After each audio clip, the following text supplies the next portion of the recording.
Siku pejejak seluas tapak.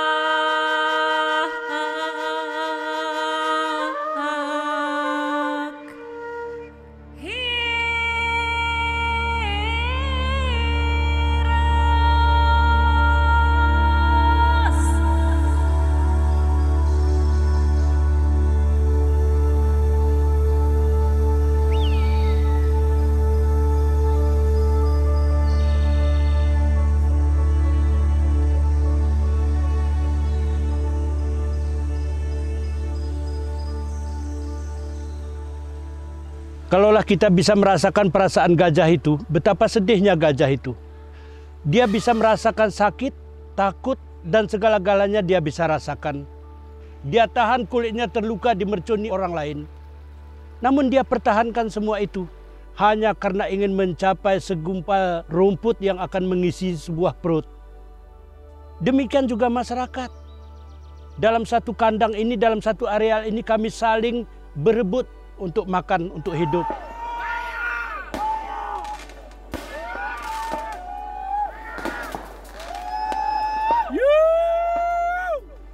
Tahun ini kalau mau ada penyelesaian, ya kalau enggak manusia jadi korban gajah.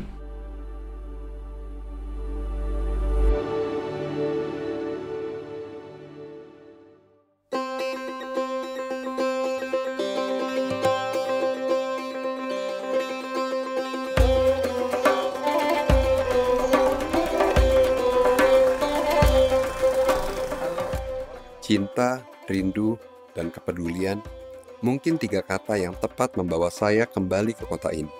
Kota yang menyimpan begitu banyak nilai sejarah, serta warisan budaya yang bernilai tinggi. Aceh memiliki luas wilayah 58.486 km persegi, yang hampir sebagian daratannya diselimuti oleh hutan yang alami. Sumber alam yang melimpah, tanah yang subur, menjadi berkah bagi warganya tersendiri. Berkebun, berladang, hingga berdagang menjadi rutinitas setiap hari yang sering dijumpai sebelum matahari naik tinggi. Bukan hanya manusia yang mendapatkan berkah dari tanah yang kaya ini, tapi semua satwa yang ada juga menjadikannya rumah untuk mereka huni. Sejak turun-temurun, masyarakat Aceh hidup saling berdampingan. Bukan hanya berdampingan dengan manusia lainnya, namun uniknya, sebagian masyarakat yang mendiami hutan-hutan pedalaman harus hidup berdampingan secara langsung dengan satwa liar. Salah satunya gajah. Jadi masyarakat ini kan sebenarnya mereka punya pengetahuan ya, karena dari orang-orang tua mereka sebenarnya udah hidup di kawasan yang memang ada gajah. Gajah sendiri mereka punya bahasa penghormatan. Kalau di Gayo itu mereka menyebutnya abangkol, abang besar. Itu sebagai bentuk penghormatan mereka terhadap gajah. Jadi ini memang hewan yang disakralkan, dihormati. Kalau di Aceh itu ada sebutan tengkuraya atau juga pemerah sebagai sebutan-sebutan mulia untuk kita sebenarnya masyarakat ingin mengurangi sisi liarnya gajah gitu. Nenek moyang masyarakat Aceh sangat menghormati dan menjaga keberadaan satwa dilindungi ini, dengan tidak menangkap, terlebih lagi membunuh. Bahkan masyarakat Aceh memanggil gajah dengan sebutan-sebutan yang baik dan terhormat. Namun sayangnya, keharmonisan itu sedikit menghilang sejak 10 tahun terakhir. Banyaknya konflik antara manusia dan gajah yang sering dialami membuat saya khawatir dan berpikir, apa yang sebenarnya terjadi? Populasi gajah Sumatera terus tertekan sejak habitatnya diserbu aktivitas manusia. Hutan yang menjadi rumah mereka beralih fungsi, bahkan mereka tidak jarang dianggap hama. Konflik antara masyarakat yang tinggal di kawasan hutan dan gajah liar di Aceh berulang kali terjadi. Tapi dulu gajah walaupun banyak tidak seperti gajah sekarang. Sifatnya membahayakan. Gajah liar merusak rumah dan memakan tumbuhan milik warga di pedalaman Aceh Timur. Memang diberi itu semua bibitnya untuk macamnya kan, tapi nggak berhasil. Masuk juga udah kita tanam, nanti datang dia. Bukan gajah yang masuk kebun bapak-bapak. Bukan gajah masuk desa-desa bapak, tapi desa dan kebun bapak-bapak yang masuk ke rumah gajah.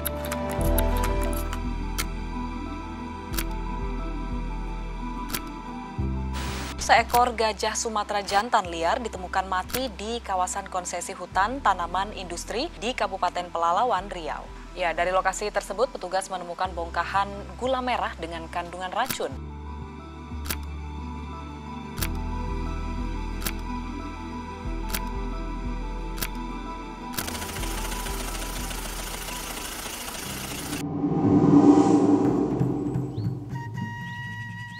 Kemana lagi mereka harus pergi? Dan kenapa mereka harus mati di rumah sendiri?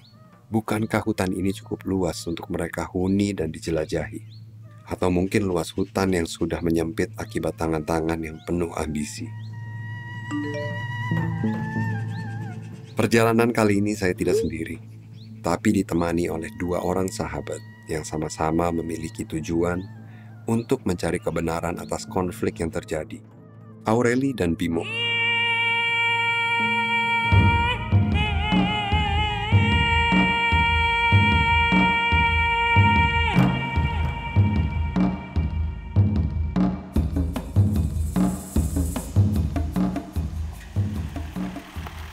Tujuan pertama kami menuju salah satu desa terpencil, yaitu Desa Pantanlah.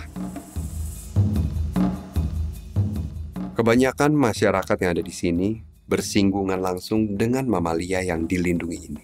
Ini umumnya kami beranggapan gajah ini kan adalah salah satu hama bagi petani. Jadi kami coba merubah mindset pola-pola pikir masyarakat. Ayo kita sama-sama merubah pola pikir biar bisa kita anggap gajah ini adalah salah satu hewan yang bisa bermanfaat untuk kita juga di sini. Cuman kami masih bingung juga, kami harus mulainya dari mana? Apa sih yang harus kami lakukan? Setiap hari ketemu gajah atau? Mungkin kami katakan setiap hari.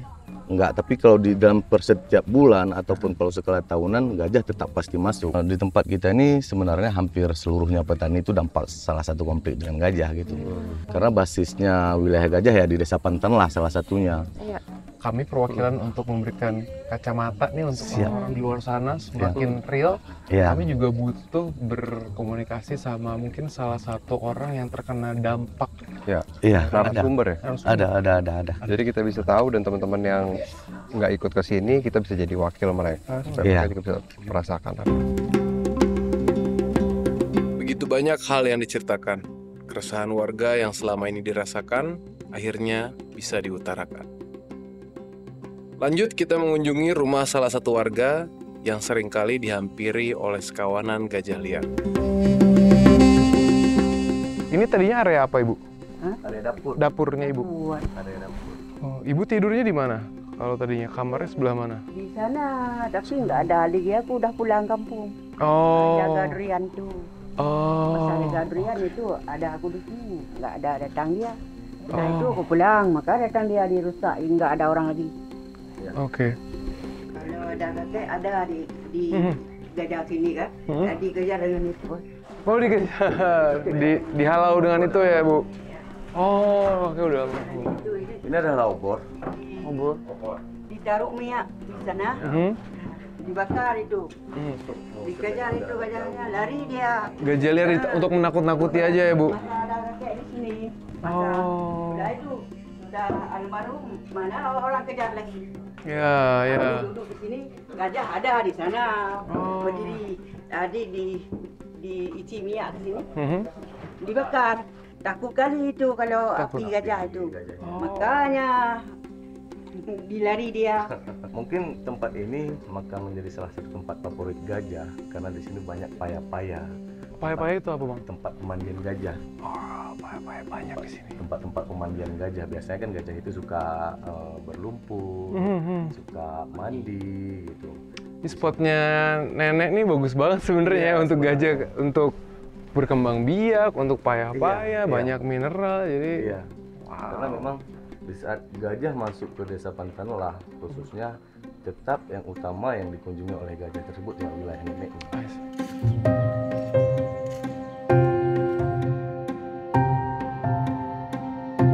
Mendengar cerita dari Nenek Zainabun, kita dapat mengetahui satu dari banyaknya konflik yang terjadi.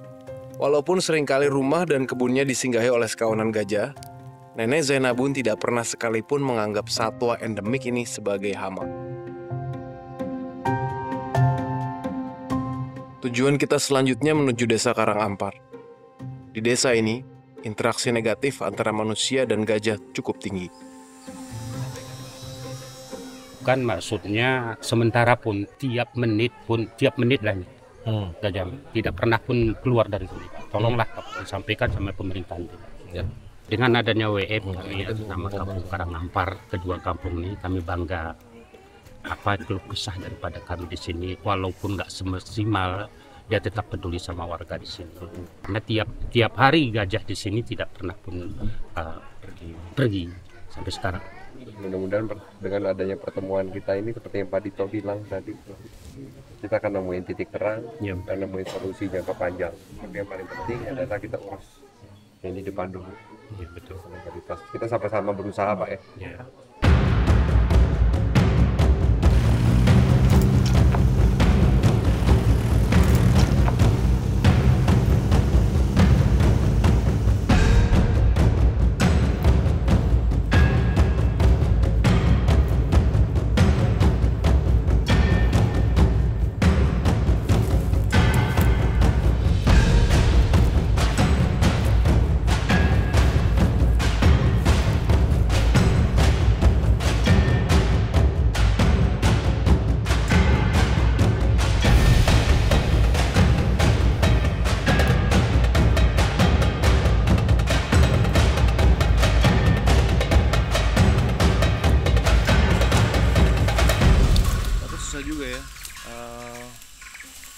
Mau ngelihat pergerakan gajah itu seperti apa gitu, dan cukup unik karena ternyata dia ada jam tidur siangnya, jam istirahatnya.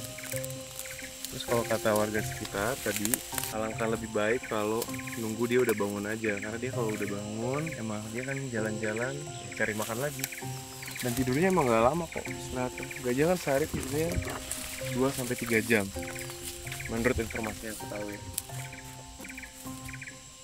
Treknya ada tapi putus ke sini, jadi nggak tahu deh dia jalan kemana. Kita muter balik dulu ya.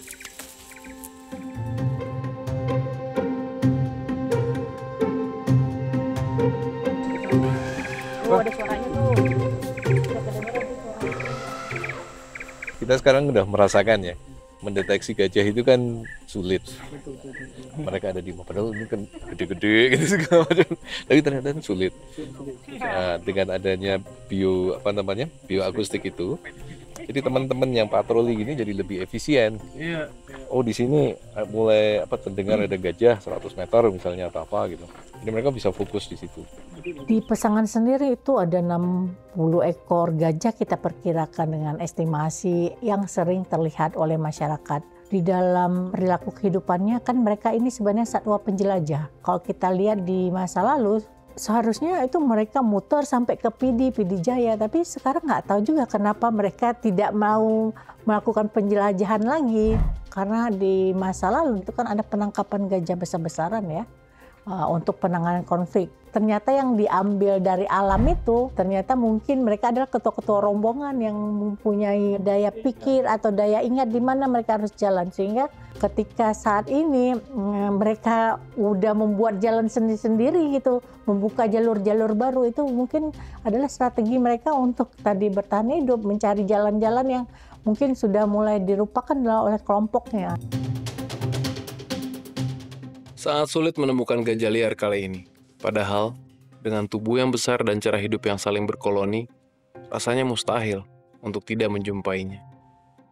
Mempertahankan kehidupannya ini gajah memang juga unik sekali. Mereka ini tipikal satwa yang tidak menggeser jalannya. Jadi gajah tipikal hidupnya mencari kawasan-kawasan dataran rendah yang mereka gampang lalui. Karena dia membawa anak-anak atau gajah-gajah tua yang mungkin tidak bisa melalui jalan-jalan yang sulit.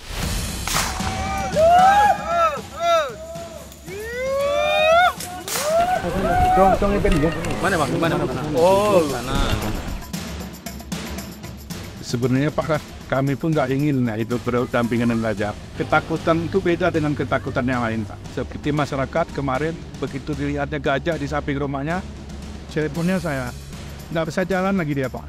Gajah semalam di belakang itu, kalau dia masuk ke rumah kayak mana kita kan? Ada ngintip semalam dari lubang itu, gede kali.